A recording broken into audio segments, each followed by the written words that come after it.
So Strixhaven came out late last year, and man, I'm still getting over the fact that it's 2022, but we'll get on with it. I've already covered backgrounds and feats, and last week I covered the Owlin, so if you want to check those out, I'll link them in the description, and I'd really appreciate if you gave them a watch. So let's get on with the video. I've been really excited to talk about these spells for a while now, so let's get into it. I'll be introducing the spells by introducing the colleges themselves and giving you a bit of a rundown, so it's kind of a 2-for-1 in this situation. So let's go over the Lorehold College. Its mages explore the past by poring over archaeological sites, calling forth magical energy from old tomes, and summoning the spirits of the long-dead historical figures. As for the Lorehold College, we have Borrowed Knowledge. This is a 2nd level divination spell, and honestly I'm glad we finally have another divination spell. We needed more of these. The casting time for this spell is 1 action, the range is yourself, the components are verbal somatic material, a book worth at least 25 gold pieces, and you could kind of flavor this by making the book something like A Dummy's Guide to Athletics or something. It'd be kind of fun, you know? You draw on knowledge from spirits of the past. Choose one skill in which you lack proficiency. For the spell's duration, you have proficiency in the chosen skill. The spell ends early if you cast it again. So this is another addition to spells like Guidance, Skill Empowerment, and Enhanceability. So that's always a plus. For all you wizards and sorcerers out there who've skipped leg day far too many times to count, this is a great way of getting around this.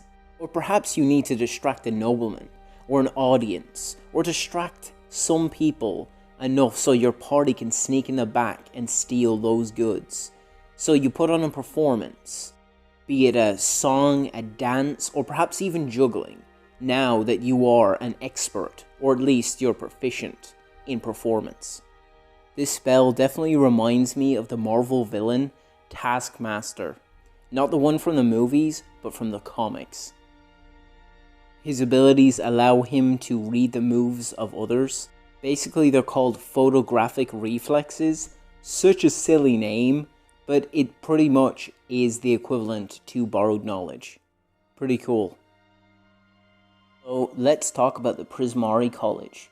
The Prismari wield magic in spectacles of creativity, masterpieces of showy and over-the-top magic. They use elemental magic to express who they are and how they see the world, often combining different types of energy like fire, water, air, earth, lightning, heat, cold, in powerful expressions of conflict and harmony. So as for the spell, we have Kinetic Jaunt.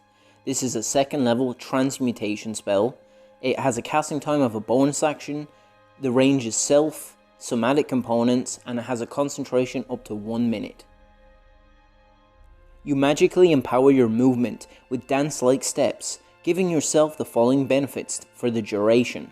Your walking speed increases by 10 feet, you don't provoke opportunity attacks, and you can move through the space of another creature, and it doesn't count as difficult terrain. If you end your turn in another creature's space, you are shunted to the last unoccupied space you occupied, and you take 1d8 force damage.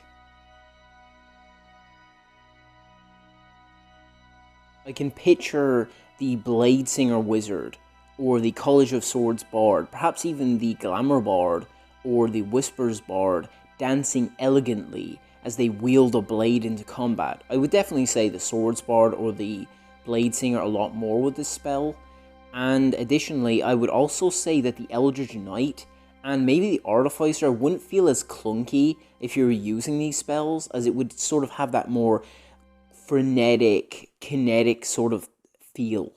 Creatively, I really love this spell, but mechanically, let's compare it to Misty Step.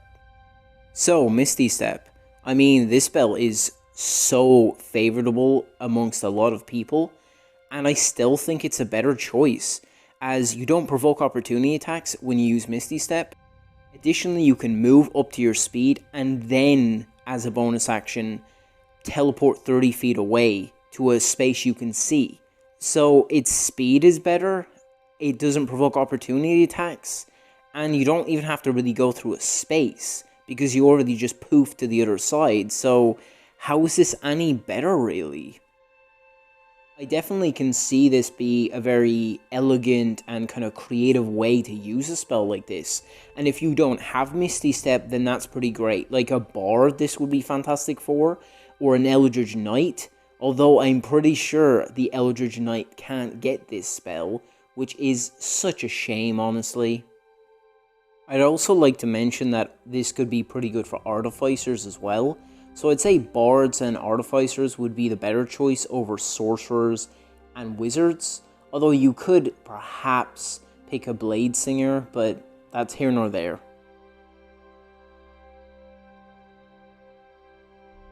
As for the Witherbloom College, these mages brew their spells from natural components and the essence of living creatures, using the power to heal or harm the living, to raise or entreat the dead. They can cause entire forests to blossom out of nowhere, or call down old curses that scourge flesh and bone. So as for the spell Wither and Bloom, you invoke both death and life upon a 10-foot radius sphere, centered on a point within range. Each creature of your choice in the area must make a Constitution saving throw, taking 2d6 necrotic damage on a failed save, or half as much on a success.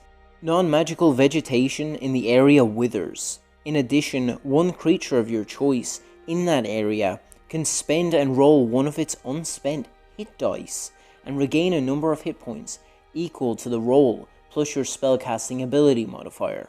When you cast a spell using a spell slot of 3rd level or higher, the damage increases by 1d6, and the number of hit dice that can be spent and added to the healing roll increases by 1 for each slot above 2nd level. This is a necromancy spell that you gain at 2nd level. It has a casting time of 1 action, a range of 60 feet, verbal, somatic, and material components of which are a withered vine twisted into a loop, and its duration is instantaneous. Wither and Bloom is such a fascinating spell, as we've never got anything even close to this for spells in 5e.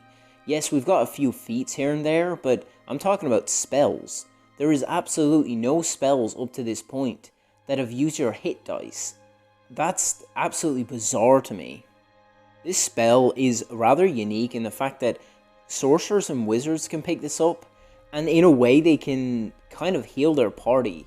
Yes, it does use up resources of that player's, but it can be very useful in clutch scenarios. So don't underestimate this spell.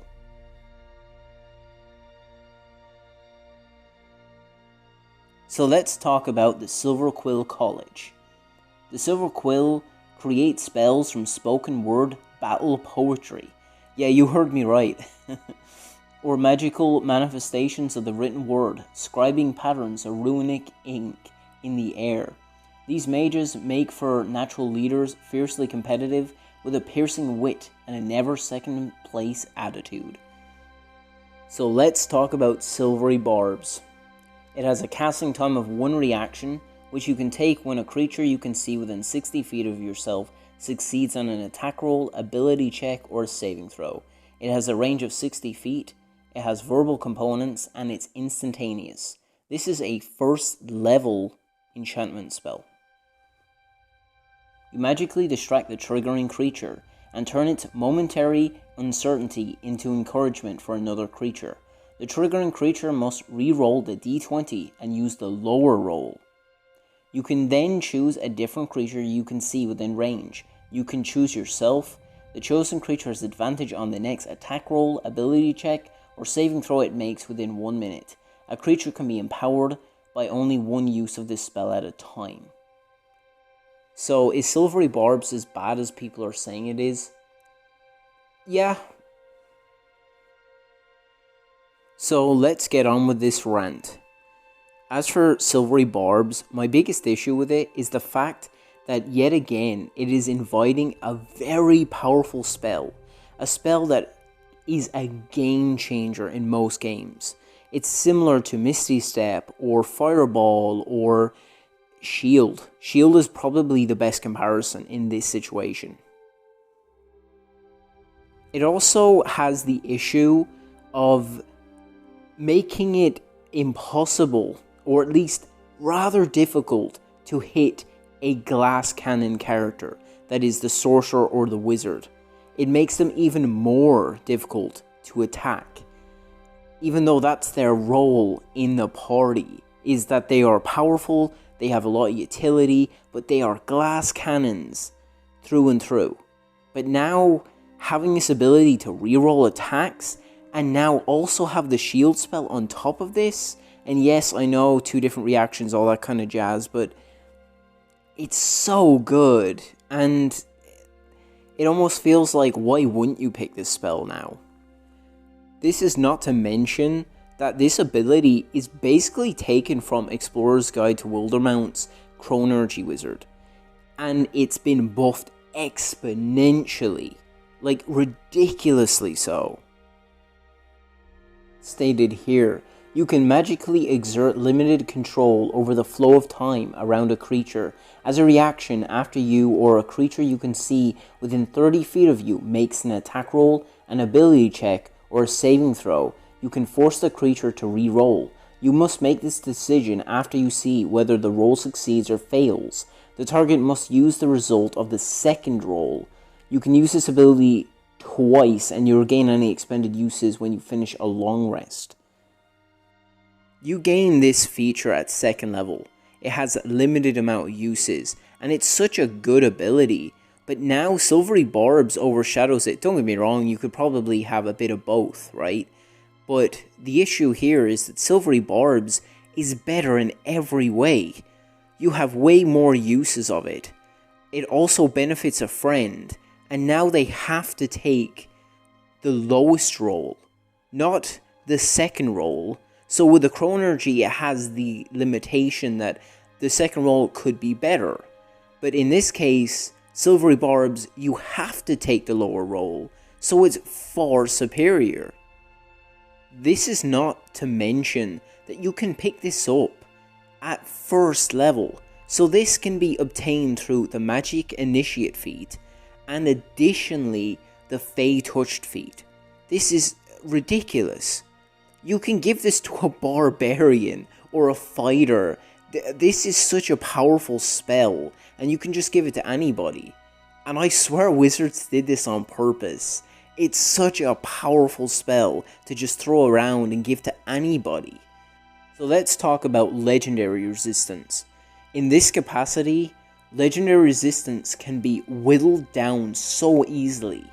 So this could be such an exploit, as a player could force a save on a big bad evil guy, and then suddenly the other spellcaster lets you Silvery Barbs, and then they have to use their Legendary Resistance every single time, and bit by bit, it eventually whittles it down, and then the DM has no more resources left to use that. You could say that's smart, but I feel like that's exploitation right there.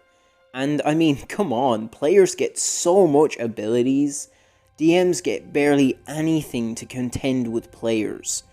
So having Legendary Resistance is such a useful tool to be able to deal with those just bullshit effects, honestly. So let's calm down and let's talk about the Quadrix College for a second. Quadrix Mages can summon creatures made of fractals, or turn abstract theories into towering, spiraling patterns. They love to expand and multiply. They can increase their knowledge or size by bending numbers. They dwell in the overlap between the theoretical and the natural, from the fabric of their robes to the nature of their spells. They're basically the mathematical nerds for wizards, you know, or sorcerers or spellcasters in general. You magically twist space around another creature you can see within range. The target must succeed on a Constitution saving throw. The target can choose to fail, or the target is teleported to an unoccupied space of your choice that you can see within range. The chosen space must be on a surface or in a liquid that can support the target without the target having to squeeze. When you cast this spell using a spell slot of 3rd level or higher, the range of the spell increases by 30 feet for each slot level above 2nd.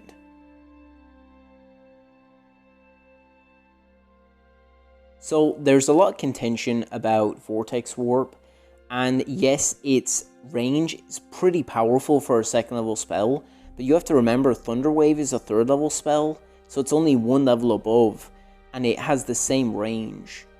But it also deals damage, so that's kind of what you're trading off there for it.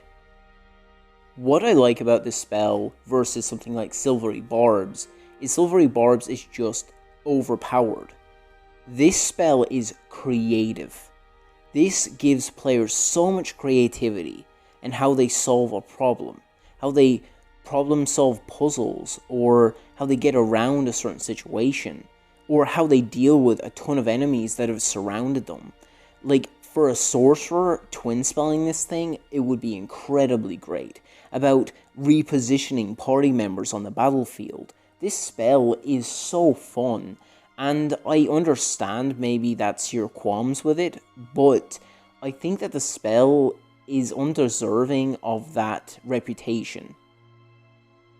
Vortex Warp is similar to Misty Step, but yes, you can kind of force other creatures. It's kind of similar to the Phase Step that the Eladrin get, so it's kind of similar to the, I think it's the Spring version, where you can like tap a creature and teleport them 30 feet away, but this is thrice the amount of range, which I can kind of understand, but I don't really have a problem with this. Silvery Barbs, that's a different story, and you know how I feel about that. Vortex Warp is the exception.